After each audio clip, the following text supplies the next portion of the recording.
শুভ সকাল বন্ধুরা, কেমন আছে সবাই? আশা করি সবাই খুব ভালো আছো আর আমিও খুব ভালো আছি।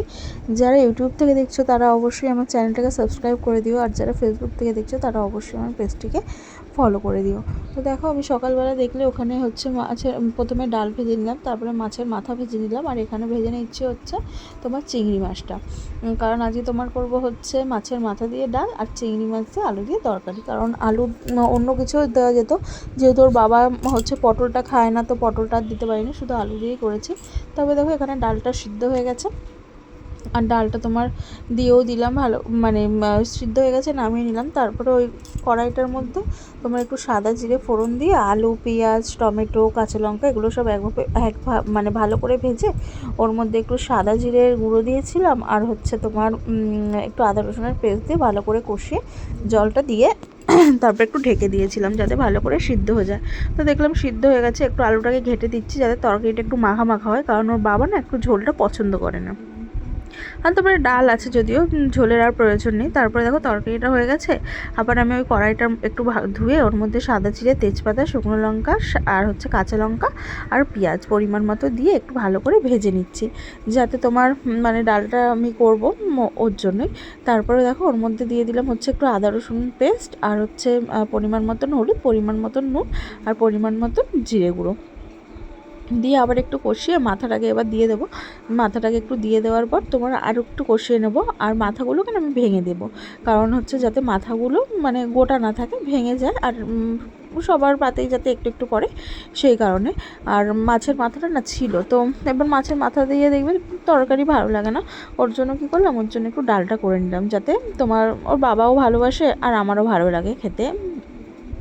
তারপরে মাছের মাথাটা দিয়ে ভালো করে তোমার মানে মিশিয়ে নিয়ে একটুখানি জল দিয়ে দিচ্ছি, আর প্রেশারের থেকে জলটা দিচ্ছি, কারণ প্রেশারের মধ্যে একটু ডাল ছিল সেই কারণে তোমার একটু জলটা দিয়ে আমি একটু ঢাকা দিয়ে ফোটাবো, কারণ আমার না আজকে রান্না করতে অনেকটাই দেরি হয়ে গেছিলো, সেই কারণে আমি ঢাকা দিয়ে দিচ্ছি যাতে একটু তাড়াতাড়ি ফোটে।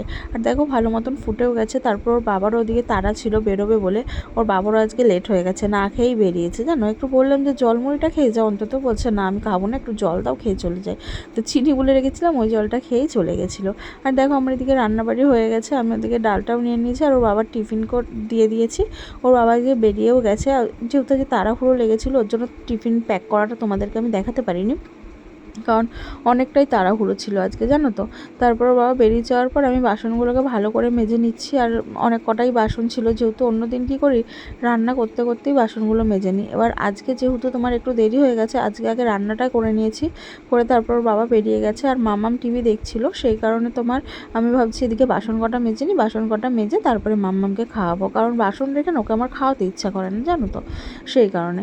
তারপরে তোমার ও ওদিকে টিভি দেখছে, আমি টিভি দেখছে দেখুক, আর আমি এদিকে তাহলে রান্নাটা করে ফেলি। তারপরে তোমার এদিকে রান্নাটাও হয়ে গেছে ওদিকে, আর তারপর সব বাসন কোসন ধুয়ে নিচ্ছি। বাসন কোসন ধুয়ে আবার তোমার মানে ওকে খাওয়াতে হবে, ওকে ব্রাশ করাতে হবে, সেই একটা মানে তাড়াহুড়ো থাকে। এবার দেখো টাইমটা তো, ও যদি 7টায় ওঠে আমি তোকে 10টায় খাওয়াতে পারি না, না 3 ঘন্টা তো খালি থাকতে পারে না ওর পেটটা, সেই কারণে আমি ওকে চেষ্টা করছি তাড়াতাড়ি খাওয়ানোর জন্য, যাতে ওর মানে তোমার খিদেটা, আর বাচ্চারা খিদেতে কাঁদবে এই জিনিসটা আমার খুব খারাপ লাগে, যে কেন বাচ্চা খিদেতে কাঁদবে, তাই না? ওর জন্য আমি তাড়াতাড়ি করছি যাতে ও মানে এই সমস্যাটুকু না হয়। তারপরে তোমার এই প্রেশার কুকারটাতে না সব কিছু জানো তো তাড়াতাড়ি হয়, একটা ছোট্ট প্রেশার কুকার আমার শাশুড়ি মা দিয়েছিল আমার মেয়ের জন্য। এবার ছোট্ট প্রেশার কুকারে সব কিছু করতে সুবিধা, চটপট হয়ে যায় জিনিসটা।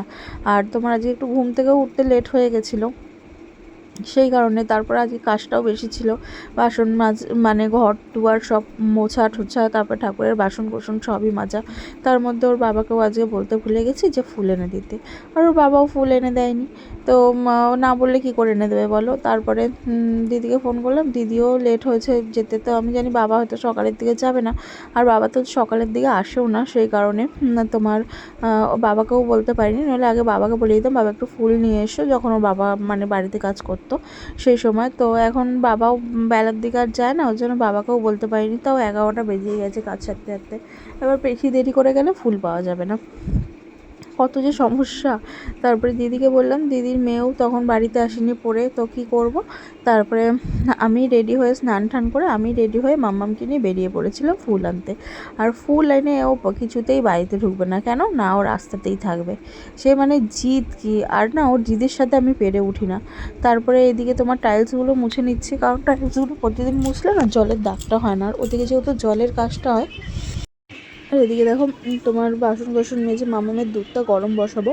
এবার বেসিনে যেহেতু একটু তেল মানে তেল ছিল, আবার বেসিনটাকেও একটু তারপরে মেজে নিলাম, কারণ কি বলতো মাছ টাছ ধুয়েছি তো একটা মাছের গন্ধ ছাড়বে, সেই কারণে বেসিনটাও একটু ভালো করে মেজে নিলাম।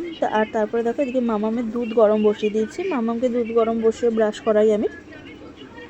এবার ওকে যে দুধ গরম বসিয়েছি, তো তারপরে দেখি দুধটা তো হতে দেরি আছে, তো ওই কারণে কী করলাম, বিছানাটাও এই ফাঁকে একটু গুছিয়ে নিলাম, যাতে মানে বিছানাটাও তোমার গোছানো হয়ে যায়। আর মাম্মাম তোমার হচ্ছে বসে বসে টিভি দেখছে, আমি তাহলেও টিভি দেখছে, ওদিকে দুধটাও হচ্ছে, ওদিকে গরম হোক দুধটা আস্তে আস্তে, আর আমি এদিকে তাহলে বিছানাটা ঝট করে গুছিয়ে নিই। বিছানা গোছাতে আর কতক্ষণ লাগে। আর দেখো চুপ করে টিভি দেখলে না আমার ভালো লাগে না, মনে হয় চটকে দিই একটু, কারণ হচ্ছে দুষ্টু বাচ্চা তো, একটু চুপচাপ থাকলে আমার যেন ভালো লাগে না। তো সেই কারণে দেখো ওই যে ঝাঁটার ওইটা নিয়ে হচ্ছে চোখে মুখে লেগে যাবে, কিন্তু ও সেটাই করবে, যদি আমি বারণ করে উল্টে আমার ওপরে আরও রাগ দেখাবে। তো বললাম ওর রাগের সাথে আমি পেরে উঠি না এখন আর, কারণ তোমার ওর খুব রাগ হয়ে গেছে। তারপরে দেখো বিছানাটা একটু গোছাচ্ছি। তো আজকে একটু ওই বাড়ি গেছিলাম, ওই বাড়ি যাওয়ার ঠিক ছিল না বলে জানলাগুলো খুলে দিচ্ছি। আর ওই বাড়িতে যখন ভাবি না যে যাবো, তখন আর সেদিনকার জানলা খুলি না, কারণ আবার বন্ধ করবো সেই কারণে। তারপরে মামামের না আজকে একটু তেল খাওয়ানোর ছিল, তো ফোন করেছিল ওখানে একটু নিয়ে যেতে হবে। বেকার গেলাম, যদিও কাজ আমার হলো না এখনও, কারণ ওর ভ্যাকসিন হচ্ছে 1 মাস হয়নি, 1 মাস না হলে নাকি তেল খাওয়ানো যাবে না। তো তারপরে দেখো বিছানাটা গুছিয়ে নিচ্ছে, আর এদিকে তাড়াহুড়োই করছিলাম যে বৃহস্পতিবার আমার কি পুজো দেবো। বন্ধুরা হঠাৎ করেই যাচ্ছি আমার মাসির বাড়ি, ঠিক হলো, কালকে যাওয়ার কথা ছিল কিন্তু কালকে যাইনি, গাড়িটার শরীরটা যদিও খুবই খারাপ ছিল, সেই কারণে কালকে যেতে পারিনি। তো এখন যাচ্ছি, আর মামা বেরিয়ে গেছে ওদিকে রেডি হয়, এদিকে দিদি রেডি হচ্ছে, আর ওদিকে দিদির মেয়েও হয়ে গেছে রেডি। তো এখন আমরা বেরোবো, বাইরে ঝিরঝির করে বৃষ্টি পড়ছে, বৃষ্টির মধ্যেই যাব, কারণ মাঝে মাঝে একটু কোথাও না গেলে আবার মনটা ভালো লাগে না, সেই কারণেই যাব, একটু ঘুরে চলে আসবো, 7:30 8টার মধ্যে চলে আসবো। দেখো আমরা এখন একটু বেরিয়ে যাচ্ছি বেরু করতে, তাই তো। কোথায় যাচ্ছি? মেজদি বাড়ি। একটা জিনিস দেখতে পাচ্ছ তোমরা, ঠোঁটটা দেখো, সবার লিপস্টিক পরা দেখে ওরা লিপস্টিক করতে ইচ্ছা করছে, এরকম করছে ঠোঁটটা। তুমি কোথায় লিপস্টিক পরেছো মাম্মা? তোমার লিপস্টিক দেখিয়ে দাও, তার লিপস্টিকটা একটু দেখে দাও এরকম করে। শুনো টাকারাই লাগছে হাতে, টাকারাই এরকম করছো, এই দেখা দেখা লিপস্টিক, লিপস্টিক মামা ও একাই পারে। মামা তোমার লিপস্টিক দেখিয়ে দাও, ওই যে কি তুমি। চলো চলো চাপো চাপো, সবাই চাপো, পুরো ফ্যামিলি চেপে যাও। কথা শিখেছে, চাপো, লাবো লাবো লাবো। চলবে না বাবা।